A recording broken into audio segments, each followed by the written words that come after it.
Waktu tinggal 5 hari. Ini kepanikan ini. Kepanikan yang bisa dilihat seperti terangnya matahari jam 12 siang. Menuai apa yang dia taburkan, kan begitu. Yaitu dosa-dosa selama 2 periode yang luar biasa. Lebih baik ada pemimpin daripada tidak ada pemimpin. Bahwa sesungguhnya perjuangan Jokowi ini yang seakan-akan akan mencapai keinginannya itu dirusak oleh Fufu Fafa. Rekor rezim terbanyak memenjarakan rakyatnya. Tetapi kami emak-emak pun dapat bagian ditanggepin yang mengasuskan tentang ijazah palsu. Kalau memang asli, hari ini tunjukkan mana aslinya.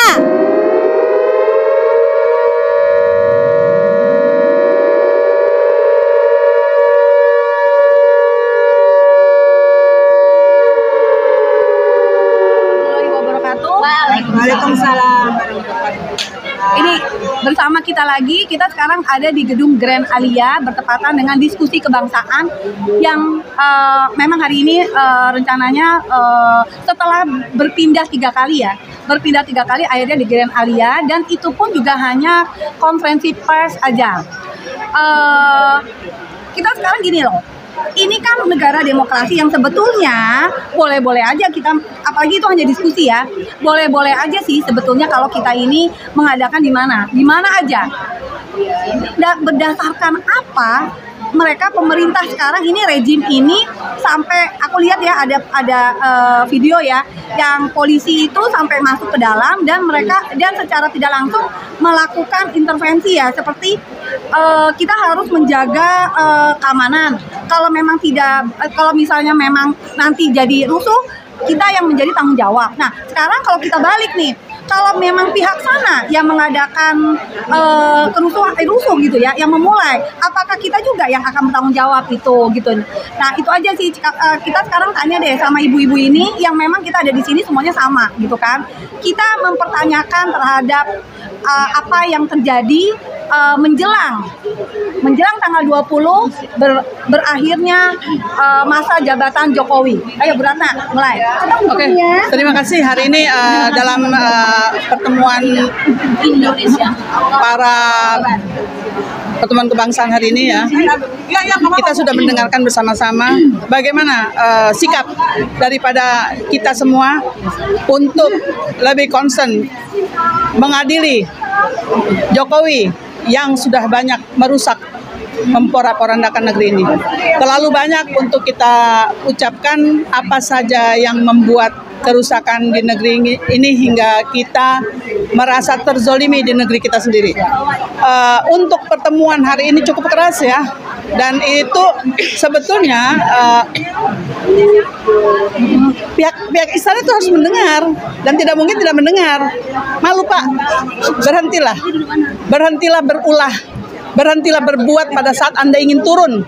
Walaupun Anda kibarkan yang namanya baleho sepanjang jalan, mengucapkan terima kasih atas jasa Anda. Maaf Pak, kami bukan orang munafik. Anda tidak punya jasa sama sekali. Yang ada Anda merusak negara ini. Jadi di dialog hari ini itu sudah sangat jelas. Kami di sini ARM bersama-sama tetap bertekad mengkritisi, kemudian juga kita juga siap untuk menghadapi bersama-sama kawan mahasiswa, bersama-sama rakyat Indonesia untuk mengembalikan kedaulatan negeri ini. Nah, hari ini saya bersyukur, berterima kasih ada banyak anak muda bangsa yang berkualitas. Bang Refli, Bang Said Didu, Bang Roy Suryo, kemudian siapa lagi, Bang Marwan Batubara, jangan sampai kita ketinggalan menyebutkan, termasuk dari pihak yang tua yang masih berjaya, yaitu Pak Amin Rais ya. Dan tentu saja masih banyak yang lain yang tidak bisa disebutkan satu persatu, utamanya ARM ya. Hari ini silaturahmi kebangsaan ya. Walaupun saya ingin komplain, ini acara seharusnya dilaksanakan di Balai Sudirman ya, dibatalkan karena tidak berani barangkali mendengarkan suara-suara kritis, akhirnya dibatalkan ke Bidakara. Jadi sampai tadi malam saya tahunya di Bidakara, justru pas mau berangkat ini kok dibatalkan, ternyata ada di Grand Aulia. Ya terima kasihlah kepada Grand Aulia yang masih punya sedikit keberanian untuk menampung aspirasi masyarakat ya. Nah, Pemenuk, saya ingin mengatakan tadi kata cawe-cawe ya, Anda harus paham paham, 5 hari lagi Jokowi menyelesaikan masa periode keduanya. Jangan salah paham, beliau tidak pernah berhenti cawe-cawe, ya. Oleh karena itu jangan salah, Bang Rizal Fadila mengatakan cawe-cawe tiada akhir, ya. Termasuk yang terakhir ini, ya saya sebenarnya terus terang pribadi saya mau menyesalkan kenapa sih Presiden hari ini yang sudah dipilih, ya, tinggal dilantik tanggal 20, yaitu Presiden Prabowo Subianto harus datang ke rumah daripada Jokowi di Solo, ya. Karena begini, usahakanlah bahasa tubuh itu untuk dijaga, ya. Karena kalau dia ke sana, dalam bayangan saya ini sebagai orang yang awam tetapi juga paham karena sering membaca, ini paling-paling ini berusaha untuk menitipkan sesuatu. Waktu tinggal 5 hari. Ini kepanikan ini. Kepanikan yang bisa dilihat seperti terangnya matahari jam 12 siang, ya. Kira-kira kalau kita berandai-andai nih Mbak Benu, mungkin dipikirkan, tolong ya, nanti orang-orang yang saya titipkan itu jangan sampai tidak masuk dalam kabinet, misalnya begitu. Boleh dong saya berprasangka seperti itu. Yang kedua, nah ini yang paling penting ini, ya, dosa-dosa selama 2 periode ini sudah mulai nih, orang sudah mulai paham. Orang ini harus segera ya memanen apa yang dia menuai apa yang dia taburkan, kan begitu. Yaitu dosa-dosa selama 2 periode yang luar biasa yang oleh Pak Amin tadi disampaikan ada 5 setidaknya kesalahan yang dilakukan oleh Joko Widodo. 3 diantaranya tentang kerusakan moral, kerusakan ekologi, kerusakan ekonomi, kerusakan apa lagi? Yang saya lupa ya, nanti cari lagi. Jadi seperti itu kira-kira. Nah, oleh karena itu harusnya ya Pak Prabowo itu sudah mulai harus jaga jarak. Kalau menurut saya ya, jaga jaraknya bagaimana? Kita ini bangsa yang terluka, ya. Dan perlu beliau ketahui, Mbak Benu, saya yang semua yang ada di sini, ini pendukung diehard semua dulunya. Ya, bukan tiba-tiba Pak Anies. Kita Pak Anies itu karena Pak Anies mengusung perubahan. Orangnya memang top, memang bagus, memang cocok, ya kan begitu. Ya, pada dasarnya. Tapi kita dahulunya kita mendukung beliau. Tapi ketika dia mengatakan dia masuk ya berkoalisi kepada Jokowi, menyatakan Jokowi sebagai gurunya, nah itu kita tanda tanya besar. Nah, apakah ini dalam urusannya politis atau apa? Tentu bukan bidang saya untuk menyampaikan. Kita membaca saja. Pak Menu, dalam setiap orasi saya selalu mengatakan, saya tidak memilihmu, saya tidak mendukungmu. Kalau kau harus memimpin, memimpinlah. Ya, kira-kira bahasa yang saya sampaikan lebih baik ada pemimpin daripada tidak ada pemimpin. Jadi pada hari ini beliau sudah terpilih, apa boleh buat aklamasi seluruhnya mengatakan demikian, ya sudah, beliau silakan memimpin.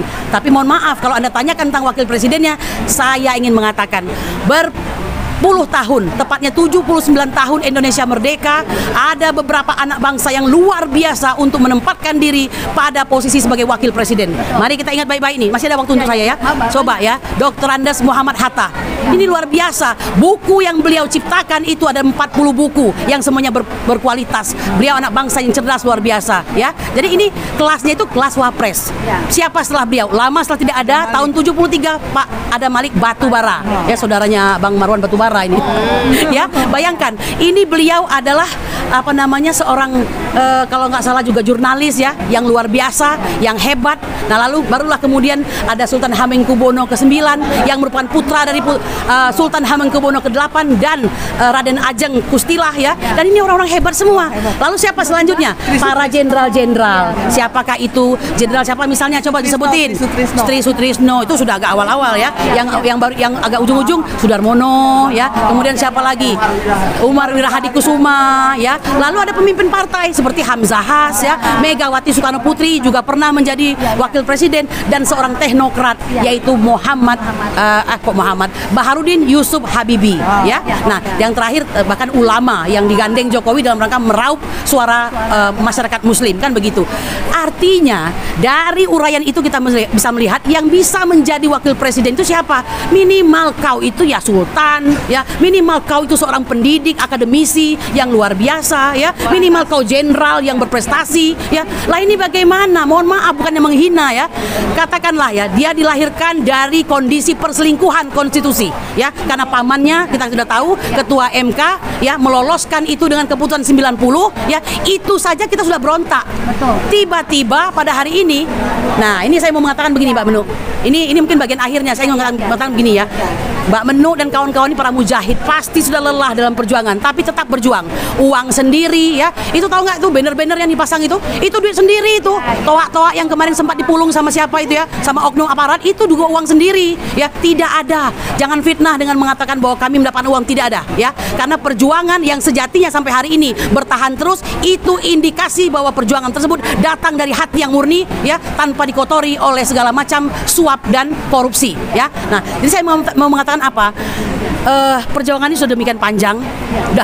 Dahulu ya, Nabi Musa tidak pernah tahu bahwa Laut Merah itu akan terbelah untuk menyelamatkan mereka menyeberang dari kejaran tentara Firaun.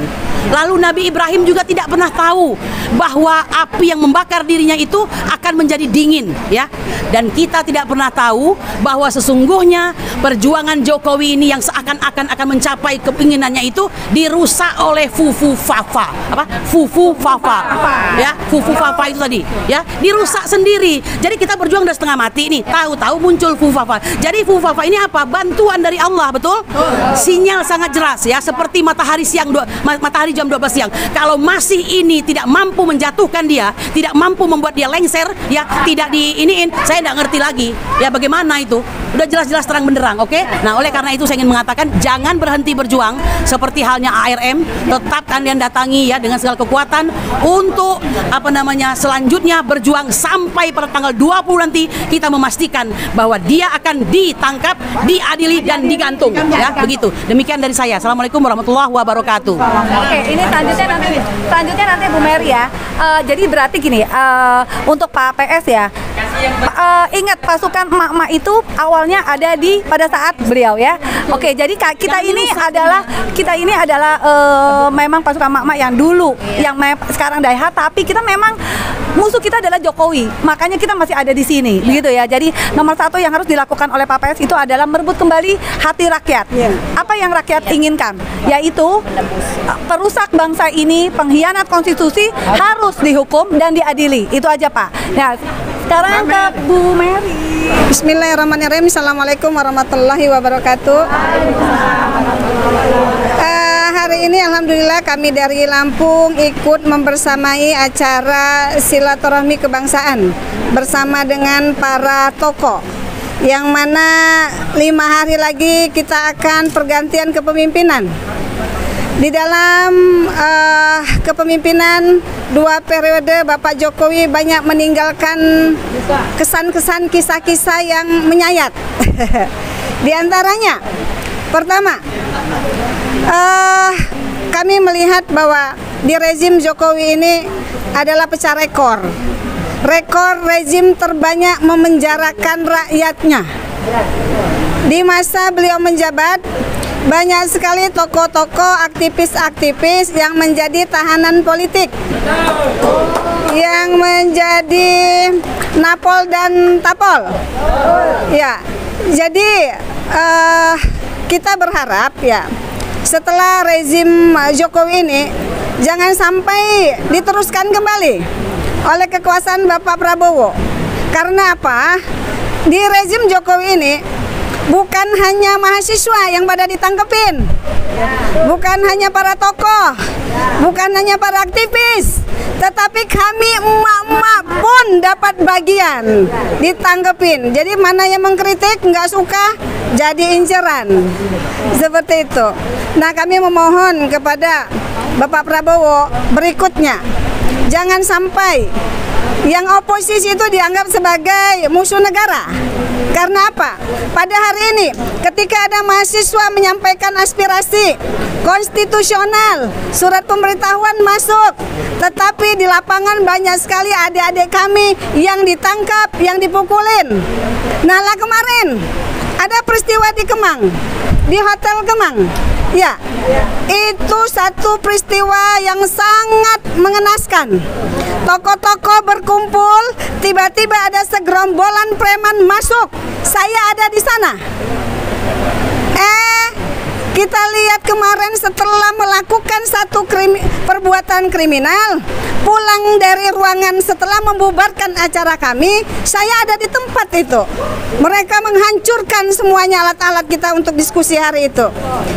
Di belakang keluar, kok bisanya salaman, berpelukan, kok nggak ditangkap gitu. Tetapi ketika adik-adik kami mahasiswa menyampaikan aspirasi dengan konstitusional, membuat surat pemberitahuan, itu banyak sekali adik-adik kami yang ditangkepin, yang dipenjarain. Jadi di rezim Jokowi kemarin pecah rekor. Rezim terbanyak memenjarakan rakyat anak bangsa. Di antara rezim-rezim yang lain, kalau kemarin rezim Jokowi, itu ada 400 lebih. Para aktivis, para tokoh-tokoh, bahkan mungkin ribuan kalau kita kumpulkan dengan yang dipenjarakan ketika peristiwa 22 Mei, September 2019. Jadi kami berharap Bapak Jokowi masih meninggalkan PR. PR-nya di mana? Ketika di rezim Jokowi kemarin ada peristiwa pembunuhan 6 pengawal Habib Rizik, sampai hari ini tidak memberikan rasa keadilan. Kenapa? Karena pelakunya dihukum bebas, divonis bebas maksudnya. Kemudian yang terakhir, Pak Jokowi sampai hari ini, kemarin ada teman-teman kami yang mengasuskan tentang ijazah palsu. Buat yang mau asli kek palsu kek, kalau memang asli hari ini tunjukkan mana aslinya, biar tidak menimbulkan kegaduhan. Ini waktu tinggal 5 hari lagi, sampai hari ini pun kami belum melihat mana ijazah aslinya, dan kami akan menuntut itu sampai setelah nanti pergantian dengan Bapak Prabowo. Terima kasih. Assalamualaikum warahmatullahi wabarakatuh. Ibu-ibu, bapak-bapak, sebenarnya kami dulu 2 kali kami memilih Pak Prabowo. 2 kali. Kami tidak pernah memilih Pak Jokowi. Karena dari awal Pak Prabowo itu kan seorang jenderal, kami anggap rasa kebangsaannya tinggi. Terus kemudian kami anggap bisa mengayomi seluruh rakyat Indonesia. Dan kita berharap sekarang Pak Prabowo yang terhormat, Bapak yang terhormat, tolong nanti kalau Bapak jadi presiden, 1, jangan hilangkan rasa kebangsaan Bapak. Betul nggak, Bu? Setuju. Harus ada rasa patriotisme Bapak yang asli, karena Bapak TNI, Bapak seorang jenderal. Dan Bapak jangan bersekutu dengan para pengkhianat. Jangan bersekutu dengan para oligarki. Bapak tolong nelayan-nelayan di pesisir pantai Pik 2 sampai Anyer, sampai Banten, sampai ke Cilegon, itu menangis menjerit, Pak. Mereka tergusur. Mangrove yang ditanam beratus tahun, berpuluh-puluh tahun, hancur, dibuat bantaran rumah-rumah untuk Cina-Cina komunis. Pik 2 ya. Pik 2. Ya. Itu, Pak. Tolong Bapak, kami sangat menghargai Bapak karena kami 2 kali, 2 periode membela Bapak mati-matian. Walaupun Bapak kalah, tapi Bapak tetap terhormat karena Bapak sebenarnya menang. Ya. Sebenarnya menang. Iya, betul. Dan dia tahu dia menang. Dan Bapak tahu menang, tapi Bapak berjiwa besar mengalah. Tapi sekarang jangan mengalah lagi, Pak. Jangan, Pak. Jangan mengalah. Ya. Jangan mengalah. Tumbuhkan rasa kebangsaan Bapak. Selamatkan Indonesia dari kehancuran. Selamatkan Indonesia dari kejahatan dan kelicikan negara-negara asing, Pak. Kasihan rakyat pribumi tergusur. SDA terjarah semuanya. Nikel, emas, batu bara, semua. Nah, rakyat tidak menikmati. Undang-Undang 33. Pasal 33 tahun 45 tidak dinikmati oleh bangsa Indonesia. Hanya segelintir manusia yang serakah yang menikmati dengan berpesta pora bersama oligarki. Betul nggak, Bu? Apakah selama ini kebijakan-kebijakan yang ada dibuat oleh Jokowi itu membela anak bangsa? Tidak. Saya rasa hampir semua kebijakan tidak membela anak bangsa. Termasuk salah satu, tolong cabut pasal 28 tentang pemberian alat kontrasepsi kepada para pelajar, para pemuda. Apa maksudnya? Itu apa maksudnya? Itu menghancurkan moral. Ya, betul. Itu tindakan yang sangat tidak manusiawi. Bapak mau nggak? Lepas tangan mendidik pemuda. Iya. Jadi supaya nggak mau mendidik maka dikasih itu. Iya. Nggak apa-apa gitu Tidak kan. memikirkan akibatnya Iya. bagaimana. Rakyat Indonesia dibodohkan dengan narkoba, Ya. dengan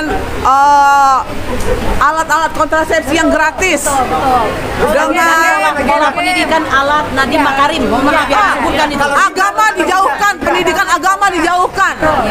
Itu sebenarnya yang dasar moral adalah di agama. Kenapa pelajaran agama dihapuskan? Itu apa namanya? juga nggak ada lagi. Apakah itu ajaran komunis?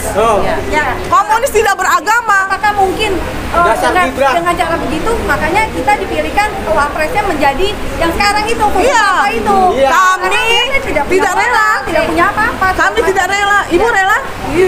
Oh, tidak rela.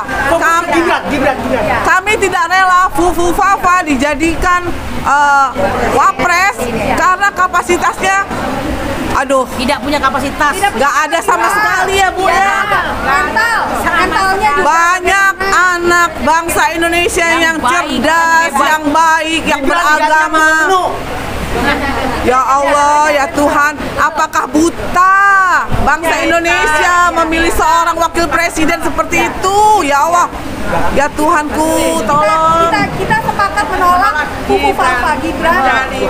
Yang 99,9% menurut ahli telematika itu adalah dia. Betul. Ya tidak pantas. Oke, assalamualaikum warahmatullahi wabarakatuh. Kami nangis.